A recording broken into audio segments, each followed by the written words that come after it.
ማክዳ አሰፋ አንድ የተነሺ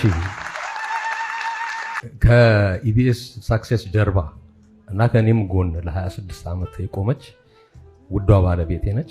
ሰላም እንዴት ናችሁ? እንደተለመደው ጎጆ ሾው ሚዲያ አዳዲስ መረጃዎችን ይዞላችሁ ወደ እናንተ ከተፍ ብሏል። እናንተ ለቻናሉ አዲስ ከሆናችሁ ቻናሉን ሰብስክራይብ እንዲሁም ቪዲዮን ላይክ እያደረጋችሁ እስከ መጨረሻው ድረስ አብራችሁን ቆዩ።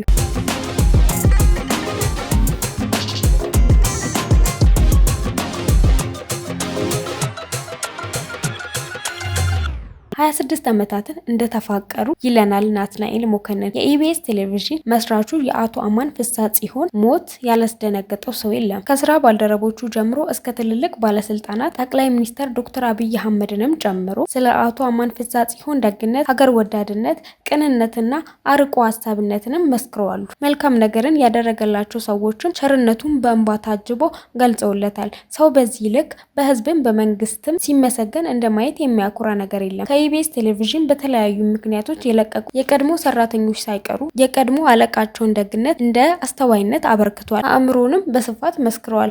አቶ አማን ከቢዝነስ ባለቤትነት ባለፈ ለትውልድ አርያ የሚሆን ትልቅ ልብ ታደለ ሰው እንደነበረም ለሁሉም የተገለጠ ነበር።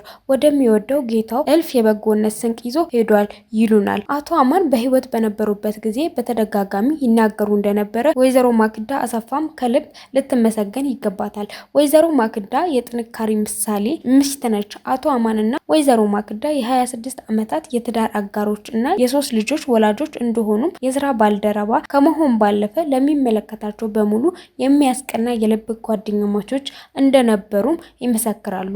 በትዳር ውስጥ እንደ ተዋደዱ እንደተፋቀሩ መዝለቅ እንደሚቻል ወይዘሮ ማክዳና አቶ አማን ምስክሮች ናቸው። ለ26 ዓመታት ብዙ ፈተናዎችን አልፎ ዛሬ የፍቅር ምሳሌ ለመባል መብቃታቸው የሚያስገርምና ለብዙ ሰዎችም የጥንካሬ ማሳያ ናቸው። ወይዘሮ ማክዳ አቶ አማን ለሕክምና በሄዱበት ሀገሮች ሁሉ ከጎኑ ሳትለይ እየተንከባከበችና እያስታመመች ጎን ለጎን ደግሞ የመሰረቷቸውን ድርጅቶች በአግባቡ እያስተዳደረች ልጆቹንና ቤተሰባዊ ኃላፊነቷን በአግባቡ እየተወጣች አቶ አማን ወደ ፈጣሪው እስከሚሰናበት ቀን ድረስ በፍቅርና በጽናት የባለቤቷን ልብ ማሳረፍ የቻለች ድንቅ አጋር ሆና ዘልቃለች። እንዲህ አይነት እስከ መቃብር የሚያጸና ፍቅርና አጋርነት ለማግኘት ብዙዎች አልታደሉም። በአቶ አማን ህልፈት ሁሉም ሰው መርህ ሀዘን ቢሰማውም ልባዊ ጽናት እንመኛለን።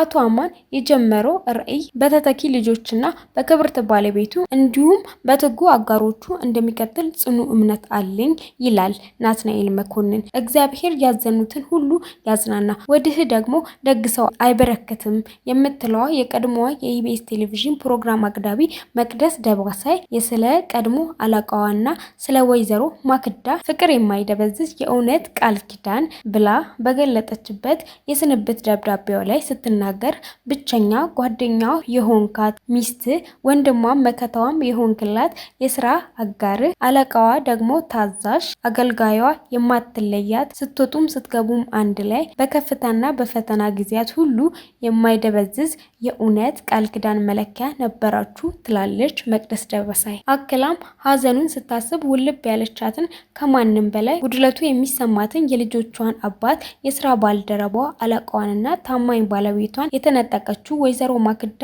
በማሰብ እንባሽን ምን ያደርቀው ይሁን ስትል ጠይቃ እግዚአብሔር መንፈስ ቅዱስ ያጽናናሽ፣ በብዙ የምትሳሱላችሁን ልጆቻችሁን ፈጣሪ ያጽኑላችሁ ስትል ከዜና ክፍል ዘግባናለች። ተነስታም እውቅ የመዝናኛ ጋዜጠኛ ያደረጓት በቀድሞ አለቃዋ ሞት ለቀድሞ የስራ ጀርባ አጥንት ለነበረችው ለወይዘሮ ማክዳ የመጽናኛ መልእክቷንም በኢንስታግራም በኩል አጋርታለች። በኢቢኤስ ቴሌቪዥን መስኮት ለረጅም ዓመታት የምትታወቀው ሄለን መስፍን ስለ አቶ አማን ያሳለፈችው መልእክትም ሌላኛው የአማን ማንነት የገለጠና ለማያውቁትም ሰዎች ሁሉ ሀዘናቸውን ያበረታ ጉዳይ ሆኗል። ሄለን ሀዘኗን ስትገልጽ ልባችን ተሰበረ ብላ ትጀምራለች። የምንወደውን አማንን አጣን፣ ልባችን ተሰበረ።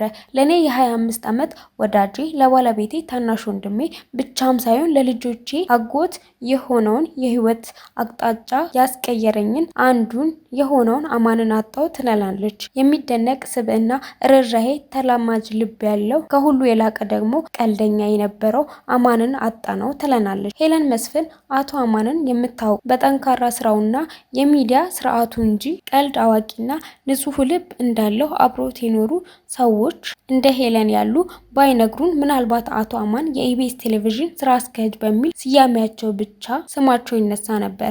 ሄለን መስፍን መልእክቷን አልጨረሰችም። እኔ የሚዲያ ሰው አልነበርኩም፣ ጋዜጠኛም አልነበርኩም፣ ራሴን በቴሌቪዥን ስለማየት አላሰብኩም ነበር ትለናለች። አማን ግን በውስጡ የሆነ ነገር አይቶ ነበርና አብረታኝ፣ አመነኝ፣ እንዲሰራም በር ከፈተልኝ የምትለዋ ሄለን የአማንን ውለታ በልቧ እንደምታኖረው ገልጻለች። አቶ አማን ደፋር ነበር። ህይወቱን ሳያባክን የኖረ ሩህሩህና ጥልቅ ሰው እንደነበር የምታስታውሷ ሄለን አማን ለኛ ቤተሰብ ነበር። ፍቅርና ሳቁሌም ከሱ አልጠፋም ነበር።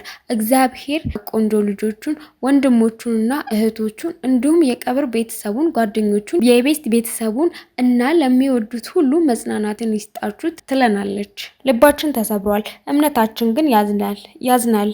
አማንዬ አሁንም በሰላምና በብርሃን አልፎ አሁን ከጌታ ጋር እንደሆነ እናምናለን ትለናለች ሄለን መስፍን። አቶ አማን ለኢቢኤስ ቴሌቪዥን አከርካሪ መሆናቸውን ተከትሎ ቀጣይ የኢቢኤስ ቴሌቪዥን ቀጣይ ዕጣ ፈንታስ ወዴት ነው ሲሉ ብዙዎች ስጋት ያዘለ ጥያቄዎችን ሲሰነዝሩ ተስተውሏል። ለዚህም ምላሹ የአቶ አማን ስልጦች እና በይበልጥም የአቶ አማን ባለቤት ወይዘሮ ማክዳ የኢቢኤስን በነበረው ከፍታ ልክ ማስቀጠል እንደሚችሉ ከዚህም በፊት የኢቢኤስ ሰራተኞች የነበሩት የቤቱን አሰራርና ጥንካሬ የተመለከቱት ሁሉ ምስክሮች ሆነዋል። ሌላው ቀርቶ በዚህ የኢቢኤስ ሁለቱን የቤቱን ምሰሶ ባጣበት በዚህ የሀዘን ወቅት እንኳን ያለምንም መገራገጅ መቀጠሉ ለሌላኛው የቻናሉ አስተማማኝነት አደረጃጀት የሚያሳይ ነው። ወይዘሮ ማክዳ ለኢቢኤስ ቴሌቪዥን ዋና ስራ አስኪያጅ ባለቤት ብቻ ሳይሆኑ የእያንዳንዱ ፕሮግራም አሳሽ፣ ጠንሳሽ፣ ተቆጪና ሞጋሽ እንደሆኑም አሁን ሆኗል። ታዲያ ምንም እንኳን የቤቱ ዋና ቢሞትም ጥላ ከቤቱ ብርቅም ባለቤቱ ግን ከዳር ቆማ ተመልካች ሳትሆን ሙሉ ጊዜ ትኩረትና እውቀቷን ብልሃትና ሴትነቷን ሙሉ ኢቢኤስ ላይ በማዋል አሁን ያለውን ኢቢኤስ እንደሆነ የማይተካ ሚና እንደተጫወቱት ምስክሮቻቸውም የስራ ባልደረቦቻቸው ናቸው። የሆነው ሆነና ቀጣዩ የኢቢኤስ እጣ ፋንታ ሙሉ በሙሉ በወይዘሮ ማክዳ እጅ እንደሚወድቅም ይጠበቃል። እኛም ለኢቢኤስ ቴሌቪዥን ሰራተኞችና አመራሮች ሁሉ ሰናይ የስራ ዘመን እየተመኘን ለአቶ አማን ባለቤት ለወይዘሮ ማክዳ መጽናናትን ከጠንካራ ሰራተኞች ጋር በልባዊ ምኞት እያደረስን ለአቶ አማን ነፍስ ይማር እያለን የዛሬውን ፕሮግራማችንን በዚሁ አበቃን። በሌላ ፕሮግራም እስክንገናኝ ድረስ ቸር ሰንብቱልን።